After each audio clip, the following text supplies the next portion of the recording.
From St. Louis Public Radio.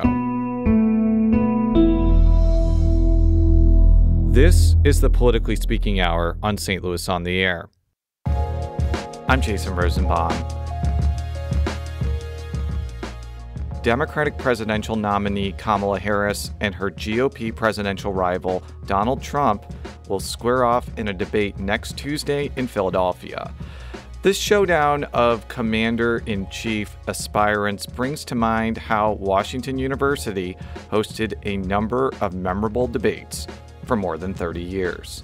Longtime St. Louis political reporter Jo Mannies is here with me. Jo, welcome back to the Politically Speaking Hour on St. Louis on the Air. Well, thanks for having me.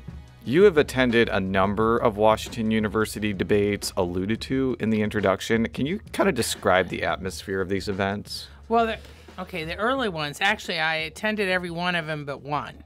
So the early ones tended to have more of a, almost like a circus atmosphere. The 1992 one, Clinton had a big thing outside after the debate, and Bush, this is the Bush one, had rented the old arena, which is now no more, and had a huge crowd there to watch the debate with a giant TV screen. And Lee Greenwood, first time he sang that, God Bless the USA. Yeah, I proud to be an American. Yes, etc. So my point is that this whole atmosphere, if you were in the vicinity, almost overtook what was happening inside the debate hall, because it was just kind of a joyous, I mean, at least they were trying to present that atmosphere. It was very different from what then went on in some of the other debates where it became more serious. The 2000 debate had to be moved to a day later because it was scheduled on a Tuesday. Then Governor Mel Carnahan, his son, and a top aide were killed in the plane crash the night before. And so out of respect, the debate was moved a day. I was supposed to be one of the writers on that debate. I was actually covering the Carnahan tragedy, so the St. Louis Post-Dispatch had to move some other people in to do it.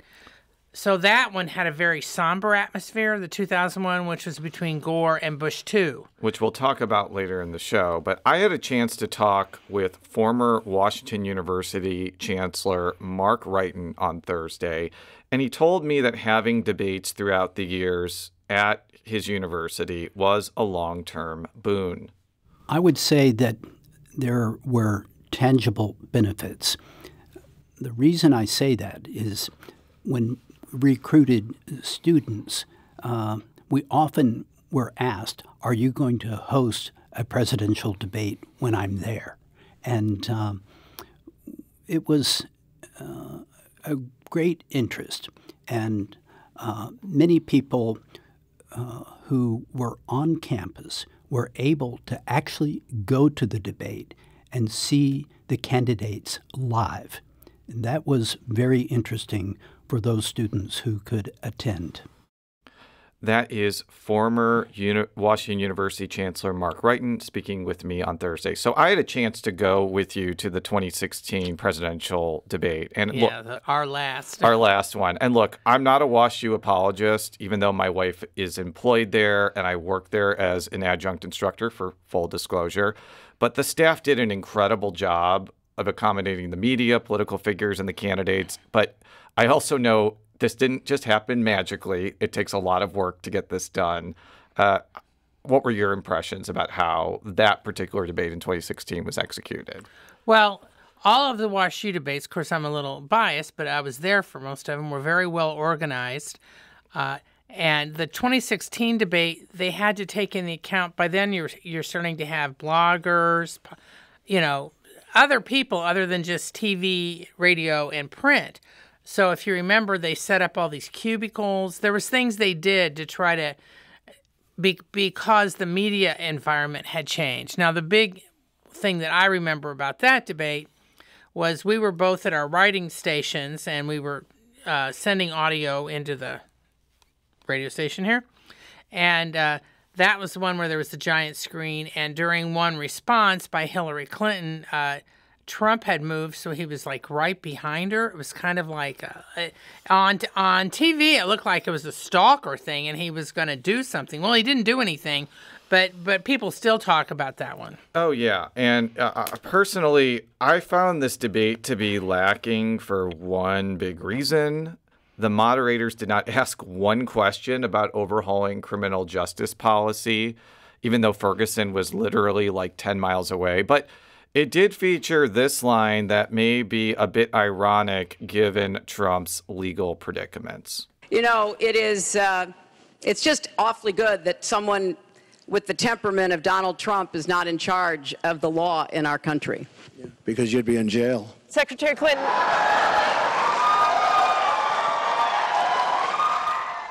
That was Hillary Clinton and Donald Trump at the 2016 debate at Washington University. Now, that memorable clip aside, do you agree with my prior statement that you found the overall debate to be lackluster?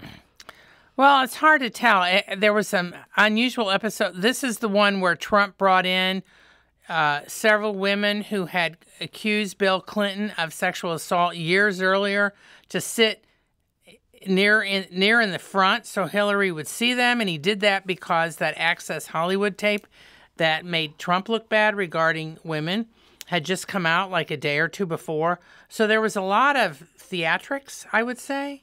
You know, it was unusual. It was, but I want to go back to the 1992 debate. It was notable for a number of reasons. First of all, Washington University had to put it together very quickly, I believe in 9 or 10 days. Yes, it's very close. And it also was notable because it not only featured President George H.W. Bush and Democratic challenger Bill Clinton, but it also included independent candidate Ross Perot. Here's audio of Perot from the October 1992 debate. The principal issue that separates me is that 5.5 million people came together on their own and put me on the ballot.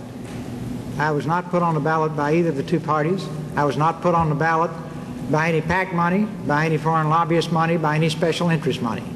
This is a movement that came from the people. This is the way the framers of the Constitution intended our government to be, a government that comes from the people. That was Ross Perot, who ran for president in 1992 and 1996. How did the addition of Perot in this debate change how Clinton and Bush were able to act? Well, Perot's focus was on the budget deficit and the debt, the national debt. So he had all these charts. Now they don't allow that. No, he did not bring charts to the debate, but I do remember those were in infomercials. But he had that infomercial that ran before. That's my point. During the debate, obviously, he didn't.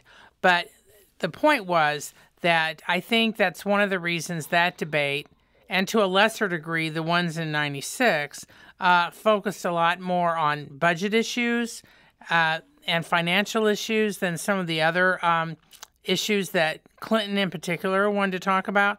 Although by 96, Clinton was the incumbent, so it was very different. Now, as you and I know, Clinton had backed out of the WashU debate in 1996, so WashU ended up not hosting one, although I have the T-shirt that they made that they gave out to the press, because this cancellation was just shortly before. So I still have that. And that's supposed to be a collector's item because it's the debate that was never held. Well, that is almost as much of a collector's item as the Kit Bond 2010 coffee mug that I received at a Lincoln Days. He did not run in 2010. Unfortunately, that mug is now in a landfill somewhere. So, yeah, there was no debate in 1996, but there was one in 2000. And it was a town hall style. And just as we had talked about Trump looming over Hillary Clinton, it featured this uncomfortable moment between George W. Bush and Al Gore. That's what the question in this campaign is about. It's not only what's your philosophy and what's your position on issues, but can you get things done? And I believe I can. All right. What about the Dingell-Norwood bill? That was George W. Bush and Al Gore in the 2000 presidential debate at Washington University. Now, obviously, that was an audio clip. Our listeners cannot see what happened, but to describe the scene, George W. Bush was speaking, and then Al Gore came up right behind him.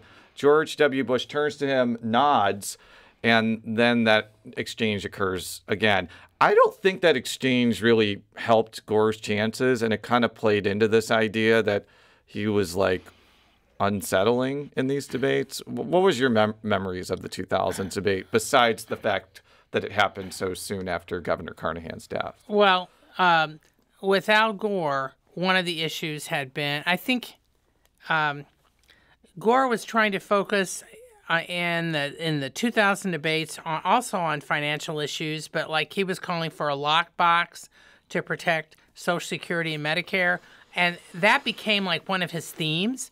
And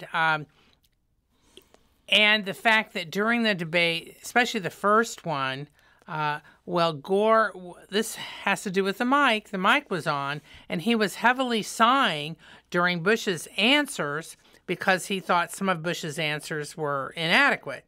Well, initially, this is from the WashU debate, where the initial press reaction was that Gore had done better than Bush, but within a couple days, all of a sudden was focused on the size and some of the other stuff, and all of a sudden it was making Gore look bad, not good. And that debate, I think, is a perfect illustration of how sentiment can change on who did the strongest performance from the immediate aftermath to a few days later when things settle and when the pundits and the analysts and the consultants and the allies and opponents start weighing in. Now, one thing I want to emphasize is during these debates, there's a crowd of these guys that are all around the reporters while you're sitting at your desk trying to do your work and watch the debate on the big screen, or you're in the debate hall,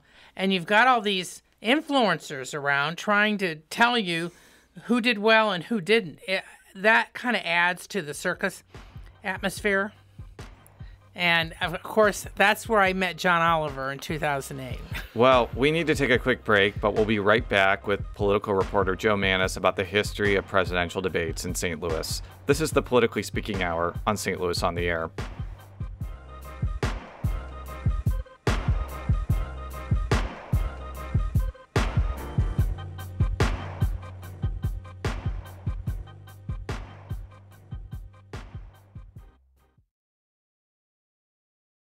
Welcome back to the Politically Speaking Hour on St. Louis on the Air. I'm Jason Rosenbaum.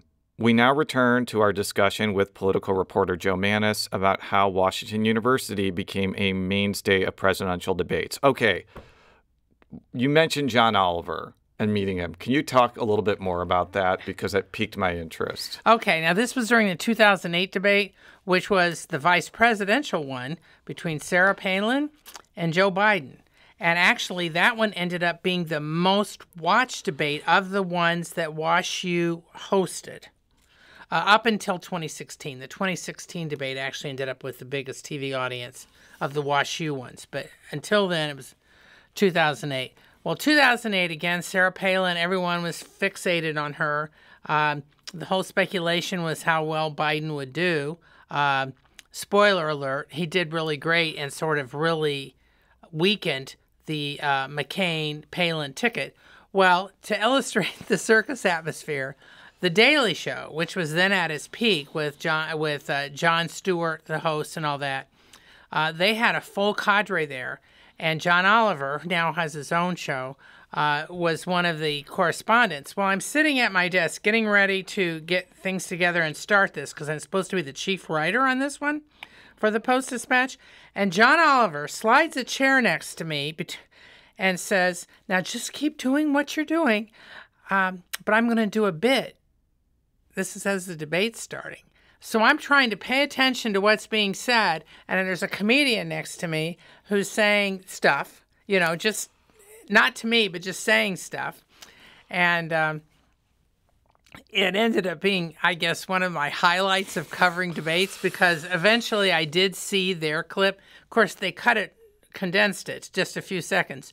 But you do see me next to him typing away because he kept telling me, keep typing, keep typing. Well, it's like, yes, I'm trying. That is quite a story. And I look at what John Oliver is now. It's clearly because he sat next to you at a debate, Joe. Hardly.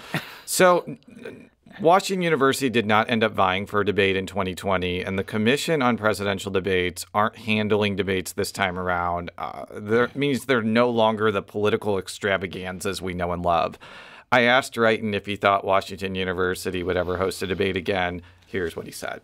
I would like to think that Washington University will grow in prominence and be a place which would attract all of the candidates who run for president. I think our students and faculty would be engaged, and the community here in St. Louis has a very keen interest in politics, and I believe that the university should consider hosting another debate in the future. Chancellor Martin was perhaps predicting the pandemic. It would have been extremely difficult to host a presidential debate in the fall of 2020. And I think as time unfolds, perhaps the opportunities will present themselves again. That is former Washington University Chancellor Mark Wrighton speaking with me yesterday. Joe, do you think we'll ever see another presidential debate in St. Louis? I would be surprised, but it has nothing to do with St. Louis, but I think it has more to do with just what's happening with debates. You know, the circus atmosphere, you know, several hundred people in the audience, all this stuff going on. All of that has gone by the wayside. You know, the debates in this year, the first one with Biden and Trump in June, and now the one that's coming up next week, there's going to be no audience. There's not going to be this circus atmosphere around it. And it's going to be more like the 1960 debate between Nixon and Kennedy, which also had no major audience. And so I think in some ways part of it's cost, because it's so costly to put on the events like what WashU was hosting, which were maybe fun for reporters and interesting for the people involved. Apparently they cost around $7 million. So this was expensive. And the other thing, too, is like the candidates don't even need the Commission on Presidential Debates. They're just working with TV networks now, which also kind of changes the dynamics of this entire situation. Well, that's somewhat like the 80s a little bit. And, you know, the whole thing with Reagan and stuff and how those debates were held. They tried to make them more organized, and you had the commission and all that really ran things in the 90s and the 2000s. But I'm not sure that that's going to happen anymore. Yeah. I really don't. It'll be interesting. I mean, debates are really important. They may have fallen out of vogue here in Missouri because we haven't had many for like state level races as much as we have. But I'm looking forward to seeing what happens on Tuesday night. It could be a real decisive moment for our country and for the history of presidential debates. Jo Mannies is a veteran political reporter who worked for St. Louis Public Radio, the St. Louis Beacon, and the St. Louis Post-Dispatch. Jo, thank you so much for being here. Thanks for having me. Today's episode was produced by Jason Rosenbaum. And by our executive producer, Alex Hoyer. Our audio engineer is Aaron Dorr. This podcast was mixed and edited by Aaron. St. Louis on the Air is a production of St. Louis Public Radio. Understanding starts here. Do you find yourself regularly listening to episodes of St. Louis on the Air? Suggest us to a friend you think might enjoy our conversations. And leave us a review and rating on Apple Podcasts on the App Store. It's the simplest way to help people discover our show. Thanks. St. Louis Public Radio is a member-supported service of the University of Missouri St. Louis.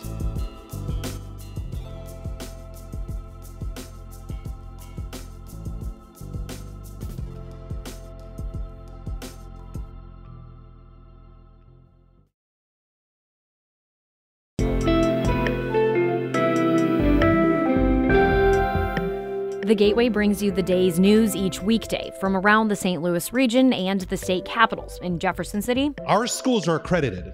We don't need this bill. And Springfield. How many more years must pass before lawmakers see time is of the essence. I'm Abby Larico. Join me each weekday for The Gateway on the STLPR app or wherever you get podcasts.